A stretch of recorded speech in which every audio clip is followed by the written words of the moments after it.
जो किसी शब्द के पहले जुड़कर उसके अर्थ में बदलाव ला देते हैं, उसको क्या कहते हैं? उपसर्ग कहते हैं। जैसे उपसर्ग के कुछ उदाहरण है अति, अति के अति है, अधि है, उप है, परा है, प्रा है, प्रति है। जो किसी शब्द के पहले जुड़कर उसके अर्थ में बदलाव कर देते हैं उसे क्या कहते हैं? उपसर्ग कहते हैं। जैसे अति है, अति के बाद रिक्त जोड़ देते हैं तो अति जोड़ रिक्त बराबर क्या बन जाता है? अतिरिक्त बन जाता है। अतिरिक्त यानी अति जो क्या है? अति उपसर्ग है। अधि के अधि उपसर्ग है। इसके बाद में अगर हम नायक जोड़ देते हैं, नायक, तो क्या बन जाता है? अधिनायक बन जाता है। अधिनायक बन जाता है। इसी प्रकार उप है, उप में देश जोड़ देते हैं तो क्या बन जाता है? उपदेश बन जाता है। उपदेश बन जाता है।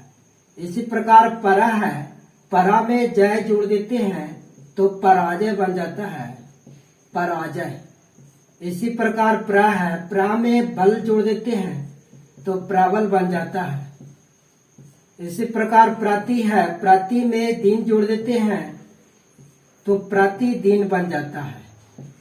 तो अगर पूछा जाए कि उपसर्ग क्या है, तो उपसर्ग वे शब्दांश होते हैं जो किसी शब्द के पहले जुड़कर उसके अर्थ में बदलाव कर देते हैं। पहले रिक्त था, रिक्त के पहले अति जुड़ गया, अतिरिक्त बन गया। नायक के पहले अधि जुड़ गया, अधिनायक बन गया। देश के पहले उप जुड़ गया, उपदेश बन गया।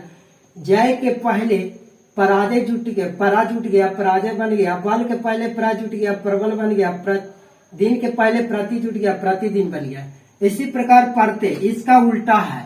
ये पहले जुड़ करके अर्थ में बदलाव कर देता है तो ये अंत में जुड़ करके अर्थ में बदलाव कर देता है। देखिएगा, परते, परते ऐसे शब्दांश होते हैं, परते ऐसे शब्दांश होते हैं जो किसी भी सार्थक मूल्य के अंत में, किसी भी सार्थक मूल्य के अंत में जुड़कर उसके अर्थ में बदलाव कर देते हैं। किसी भी सार्थक शब्द के अंत में जुड़ करके उसके अर्थ में बदलाव कर देते हैं तो उसे क्या कहते हैं? परते कहते हैं। जैसे यहाँ पे हमने बताया है सफल जोड़ता, अगर सफल में ता जुड़ेगा तो क्या बनेगा? सफलता बनेगा। यानी कि ता जो है लास्ट में है, ता क्या है? परते है। यानी सफल जोड़ ता बराबर सफलता, अच्छा जोड़ ई बराबर अच्छाई। यानी ई क्या है? परते है जो लास्ट में जुट रहा है। अच्छा को क्या बन रहा है? अच्छाई बना रहा है। सफल को क्या बना रहा है? सफलता बना रहा है। यानी कि ता इसमें परते है, इसमें ई परते है जो लास्ट में जुड़ करके अच्छा को अच्छाई या सफल को सफलता बना रहा, यानी कि अर्थ में बदलाव करा रहा। यही आपका क्या है? परते है। यानी परते का कुछ महत्वपूर्ण, जैसे कि ईक है। अगर ईक में ईक परते है और ईक के पहले समाज, समाज, और समाज में ईक जोड़िएगा क्या बनेगा? सामाजिक बनेगा। क्या बनेगा? सामाजिक बनेगा। सामाजिक। इसी प्रकार ईत है, ईत में ईत, अगला ईत, जैसे ईत है सुगंध और सुगंध में ईत जोड़ देते हैं तो सुगंधित बनेगा। क्या बनेगा? सुगंधित, सुगंधित बन जाएगा। इसी प्रकार अक्कड़ है, अक्कड़ जो टूटेगा, भूल में हम अक्कड़ जोड़ दिए, क्या बनेगा? भूलक्कड़ बन जाएगा। भूलक्कड़, भूलक्कड़ बन जाएगा। इसी प्रकार यह है और घाट में यह जोड़िएगा तो घाटिया बन जाएगा। घाटिया। तो हमने क्या सीखा? हम देखेंगे कि वे शब्द जिनमें उपसर्ग और परते दोनों होते हैं, कुछ ऐसे शब्द हैं जो जिनमें उपसर्ग भी आ जाते हैं और परते भी लगा रहते हैं। जैसे हमने एक उदाहरण यहाँ पर पेश किया है, इसका नाम अपमानित। अपमानित में देखिएगा कि अपमानित में मूल क्या है? मूल है मान। मूल क्या है? मान। इसके मान के पहले आप उपसर्ग आया हुआ है और ईत परते आया हुआ है। तो अपमानित में उपसर्ग और परते दोनों आया हुआ है। तो कुछ ऐसे शब्द होते हैं जिसमें उपसर्ग और परते दोनों शामिल होते हैं। अपमानित हो गया, अधार्मिक हो गया, इसी प्रकार से और भी बहुत सारे उदाहरण हैं। अब हम देखेंगे कि समास के बारे में, समास के बारे में हमने बताया उपसर्ग प्रत्येक समाप्त होने के बाद उपसर्ग देखेंगे, समास देखेंगे। समास में समास का परिभाषा क्या होता है? जब दो या दो से अधिक शब्दों के मेल से, जब दो या दो से अधिक शब्दों के मेल से नया शब्द बनता है, दो या दो से अधिक शब्दों के मेल से नया शब्द बनता है, तो इस प्रक्रिया को क्या कहते हैं? समास कहते हैं। जब दो शब्द या दो से अधिक शब्द आपस में मिल करके एक नए शब्द का निर्माण करते हैं तो उसे हम क्या कहते हैं? समास कहते हैं। जैसे गंगा जल, इसको समास विग्रह करिएगा तो क्या बनेगा? गंगा का जल बराबर गंगा जल, यानी गंगा जल को अलग अलग तोड़ेगा तो गंगा का जल बनेगा। अब हम देखेंगे समास के कितने प्रकार होते हैं। समास के 6 प्रकार होते हैं। समास कितने प्रकार के होते हैं? 6 प्रकार के होते हैं। पहला अवयवी भाव समास, दूसरा तत्पुरुष समास, तीसरा द्विगु समास, चौथा द्वंद्व समास, पांचवा बहुव्रीहि समास और छठा कर्मधारय समास। पहला देखिएगा अवयवी भाव समास। अवयवी भाव समास, अवयवी भाव समास किसे कहते हैं? तो अविभाव समास जिन शब्दों के प्रारंभ में यानी कि शुरुआत में, जिन शब्दों के प्रारंभ में यानी शुरुआत में उपसर्ग लगा हो, क्या लगा हो? उपसर्ग लगा हो, या अवयवी भाव समास कहलाता है। तो जिन शब्दों के प्रारंभ में उपसर्ग लगा हो उसको हम क्या कहेंगे? अवयवी भाव समास कहेंगे। इसमें पहला पद देखिएगा, इसमें पहला पद यानी कि पहले पद को पूर्व पद कहते हैं। याद रखिएगा, पहला पद क्या कहलाएगा? पहला पद को पूर्व पद कहते हैं। पहला पद को पूर्व पद कहते हैं और अंतिम पद को, अंतिम जो पद होगा उसको हम कहेंगे उत्तर पद। उत्तर पद, पूर्व पद, उत्तर पद, उत्तर पद और पूर्व पद। याद रखिएगा, पहला पद को पूर्व पद और अंतिम पद को उत्तर पद बोलते हैं। तो याद रखेंगे कि अवयवी भाव समास किसे कहते हैं? तो जिन शब्दों के प्रारंभ में उपसर्ग लगा हो यानी शुरुआत में उपसर्ग लगा हो।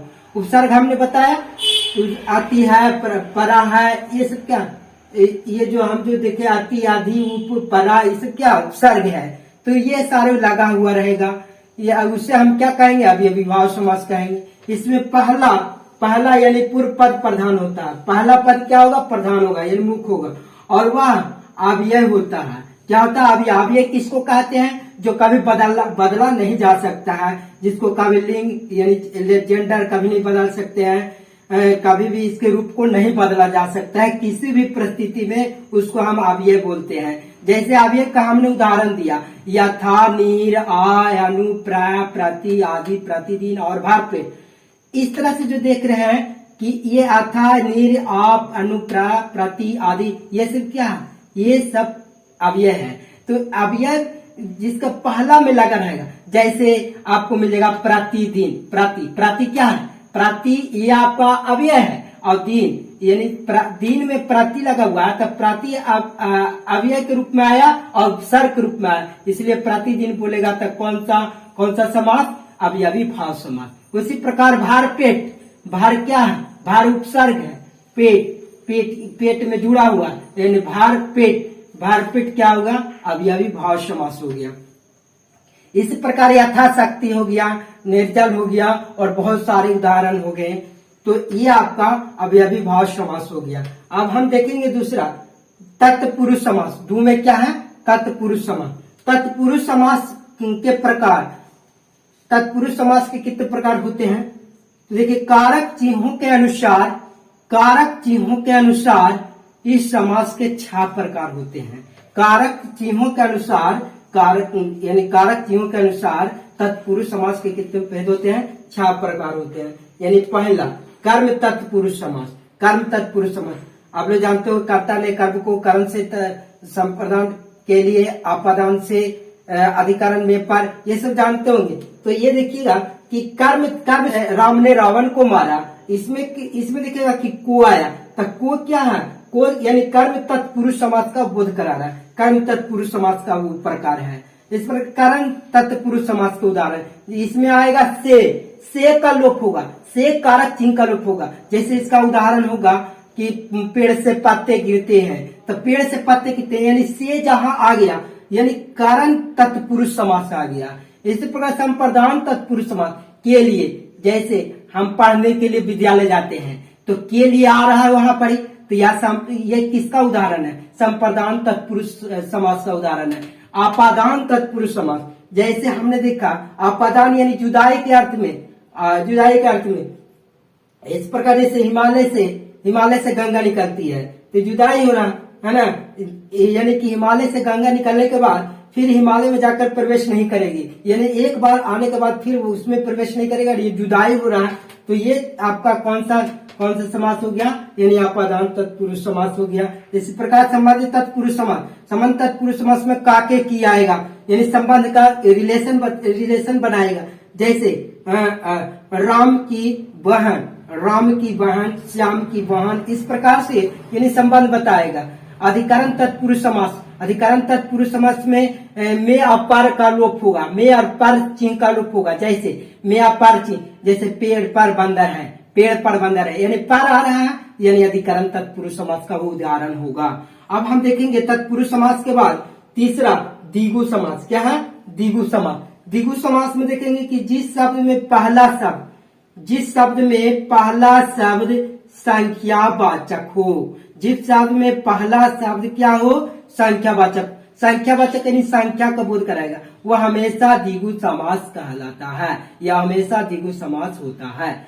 देखिएगा कि जिन शब्द में पहला शब्द क्या हो? संख्यावाचक हो, वह हमेशा द्विगु समास होगा। जैसे त्रिलोकी, त्रिलोक यानी त्रि आ रहा, तीन आ रहा। सप्ताह माने सात आ रहा, यानी कि सप्ताह जैसे ही संख्यावाचक पहला शब्द आएगा वो द्विगु समास हो जाएगा। यानी इसको समास विग्रह करिएगा, या तो समाहार आएगा, या तो समूह आएगा, इसको अलग अलग करिए। जैसे तीन लोगों का समाहार, तीन लोगों का समूह। सप्ताह है तो इसको अलग अलग विग्रह करेगा। सात दिनों का समूह या 7 दिनों का समूह करेंगे तो इसको विग्रह करते समय दो शब्द आएगा, समूह आएगा या समाहार आएगा। तो समझ जाइएगा कि वो द्विगु समास का उदाहरण है। तो द्विगु समास का दो हमने दो ट्रिक सीखा कि समाहार आ जाए उसको तोड़ते वक्त, या समूह आ जाए तो क्या आ जाएगा? द्विगु समास का उदाहरण हो जाएगा। या पहला शब्द क्या आ जाए? संख्यावाचक आ जाए तो आपका क्या हो जाएगा? द्विगु समास हो जाएगा। अब देखेंगे द्वंद्व समास। द्वंद्व समास तीसरा, जिस शब्द में दोनों पद प्रधान हो, यानी कि पूर्व पद और उत्तर पद, दोनों पद क्या होनी चाहिए? दोनों पद प्रधान हो, तो वैसे समास को द्वंद्व समास कहते हैं। जिनमें दोनों पद प्रधान हो उसको द्वंद्व समास कहते हैं। इस समास के विग्रह में शब्दों के बीच से योजक चिन्ह हटा करके और या, जैसे और लगा देते हैं, या लगा देते हैं, तथा लगा देते हैं,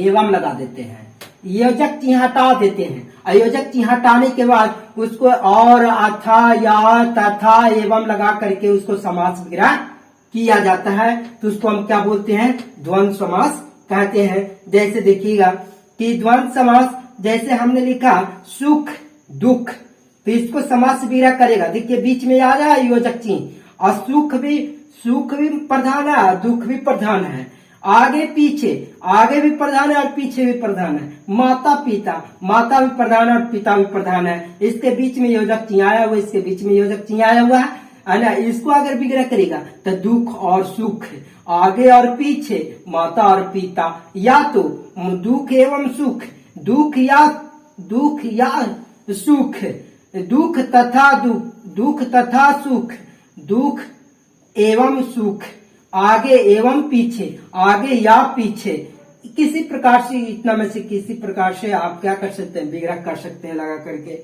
अब हम देखेंगे कि बहुव्रीहि समास किसे कहते हैं? तो ऐसे शब्दों का मेल जिसमें दोनों पद प्रधान न हो। दोनों पद क्या होगा? प्रधान नहीं होगा, अर्थात जिसमें प्रयुक्त शब्द स्वयं प्रधान न रह करके किसी तीसरे शब्द की ओर संकेत करे, या दोनों शब्द मिलकर एक विशेष संज्ञा का अर्थ दे तो उसे बहुव्रीहि समास कहते हैं। यानी कि दोनों पद प्रधान नहीं होगा और यानी स्वयं प्रधान न रह करके किसी तीसरे शब्द की ओर संकेत करेगा या दोनों शब्द मिलकर के एक विशेष संज्ञा का अर्थ दे तो उसे बहुव्रीहि समास कहते हैं। यानी दूसरे घर की प्रधानता बताएगा, दूसरे अर्थ की प्रधानता बताएगा। ये योग रूढ़ शब्द भी होते हैं, योग रूढ़ शब्द, यौगिक शब्द, ये सब जानते होंगे। यानी कि इसको अर्थ इसको अलग अलग करेगा तो अर्थ देगा। जैसे पीताम्बर, पीत है अंबर जिसके, यानी इसको आप विग्रह करिएगा तो इसमें क्या आएगा, जिसके, जिसका, जिसके, जिसका, जिसके, जिसका बीच में आएगा तो समझिए कि वो क्या है, वो बहुव्रीहि समास है। अर्थात जितने भी देवी देवता का नाम है ये सब बहुव्रीहि समास में आएगा। यानी तीसरे अपने घर की प्रधानता न बता करके दूसरे घर की प्रधानता बताएगा, यानी अपने आप को प्रधान न बता करके दूसरे को प्रधान बताएगा, यानी दूसरे के अर्थ की ओर संकेत करेगा तो बहुव्रीहि समास होगा। पीताम्बर, पीत है अंबर जिसके, महा है वीर जिसके, यानी कि महावीर यानी कि हनुमान जी को कहा गया, पीताम्बर यानी गणेश जी को कहा गया। तो यानी कि जितने भी देवी देवता के नाम है सब बहुव्रीहि समास में आ जाएगा। अब देखिए कर्मधारय समास लास्ट है। इस समास का उत्तर पद प्रधान होता है। इस समास का उत्तर पद के बारे में हमने क्या बताया कि अंतिम पद क्या होगा, प्रधान होगा। एवं विग्रह करते समय जब इसको अलग अलग करेंगे यानी विग्रह करेंगे, समास विग्रह करेंगे, यानी दो पदों को अलग अलग करने की प्रक्रिया, क्या कहलाता है, समास विग्रह कहलाता है। तो समास विग्रह करते समय पदों के बीच के समान है जो में से किसी एक शब्द आ जाएगा, या तो के समान आएगा या है जो आएगा, या के समान आएगा या है जो आएगा। तो किसी भी शब्द का प्रयोग होता है तो समझिए कि कर्मधारय समास है। जैसे कमल है नयन जिसके,